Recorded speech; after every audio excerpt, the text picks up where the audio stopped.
الإدمان أدوية مسكنة، آلام مزمنة، مفاصل، غضاريف، وفي ناس ممكن إنها تعلي الجرعات أو تغير الأدوية عشان توصل لزي ما بنقول إحساس النشوة، فيبقى هل هو إدمان عقلي كمان؟ إيه اللي يخلي البني آدم أو المريض يدمن الدواء ما يقدرش يستغنى عنه؟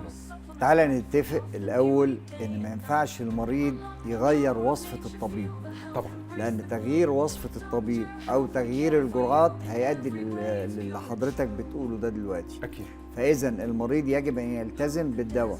بعض المرضى لما بياخد الدواء اللي الدكتور كاتبه بالوصفة اللي كاتبها بيلاقي نفسه ارتاح وحاسس إنه مبسوط، فيقول لك الله، طيب ما أنا أزود شوية هنبسط أكتر وهتبقى الراحة أكتر. طبعًا. بالعكس، هو لما يزود شوية هتبتدي يعتاد عليه الجسم، خصوصا لو ما خدش الفترة اللي الدكتور قال عليها وابتدى يزود المدة. بالظبط. بيحصل نوع من أنواع الاعتياد، وهنا بفهم. ندخل لمشكلة الإدمان والاستمرارية في التعاطي ويخش في حاجات تانية كتير.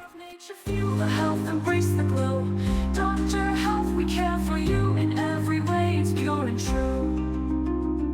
Dr. Health, the name you trust. Every product, our passions. Just unlock the power of nature. We're here to stay for better health and beauty every day.